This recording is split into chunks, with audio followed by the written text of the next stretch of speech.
Hello, adventurers, and welcome back to BC Adventures. I'm Ryan Swan, and today we're going to be exploring Velma's Rock outside of Sooke BC.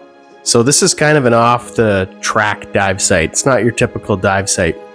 What makes it so cool, it's kind of hard to find. It's behind this trailer park in Sooke, and the people that live in the trailer park, trust me, they do not want people going into the trailer park. They do not want people accessing the shore there from the trailer park. But there is a way in.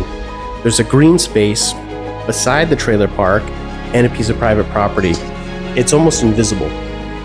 You have to kind of get in there behind these mailboxes, a bunch of trees and brush. And it'll look like a little bit of a goat trail into the brush.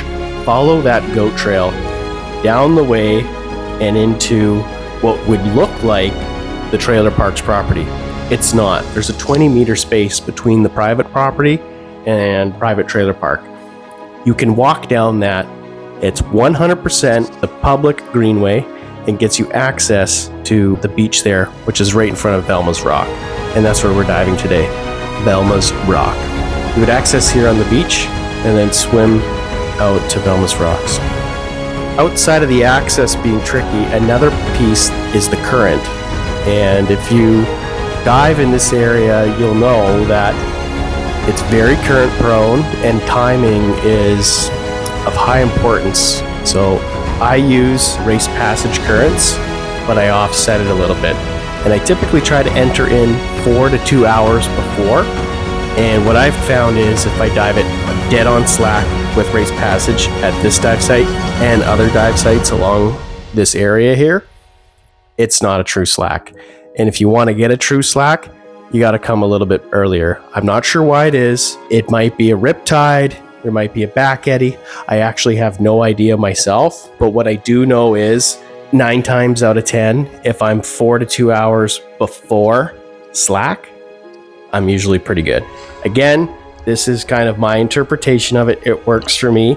It works most of the time. The oceans aren't perfect, but this is how I do it. All right, first up, check out these fish-eating anemones. They're way different from the other anemones you might picture. These guys have long, stinging tentacles they use to catch tiny fish and shrimp that wander a little too close. When the prey gets trapped, the anemone quickly pulls it into its mouth in the center, kind of like a creepy underwater Venus flytrap. And now, onto some pink encrusting hydrocoral. Unlike true corals, these hydrozoans are actually relatives of jellyfish and anemones. And here we have the lobed compound tunicate. They're a small filter feeder that work together in colonies. Next up is the striped sunstar. They come in pinks, reds, orange, purples, blues. They slowly crawl around the rocks looking for things like clams and snails to eat. Now let's talk about the bull kelp. Bull kelp is a type of giant seaweed that is super important for marine life here. It can grow up to 100 feet in a single season. They have long stalks and big air-filled bulbs at the top of them that keep them floating. When there's a strong current or big waves, these kelp stalks get tangled up into huge knots.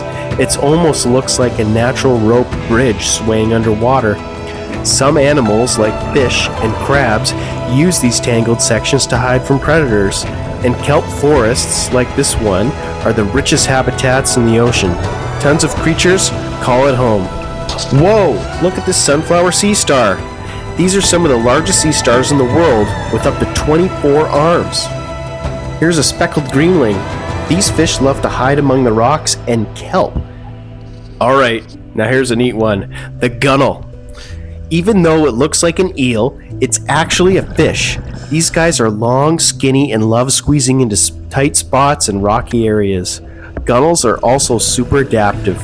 They can even breathe through their skin if they're out of water for a short time. And check out their bright colors, which helps them blend in with kelp or seaweed. Moving along, we've got rock scallops. These guys can live to be around 20 years old with thick shells that blend into the rocky background.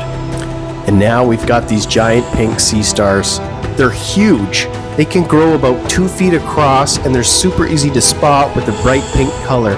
They love hanging out on rocky areas and feed mostly on mussels, barnacles, and sometimes even other sea stars.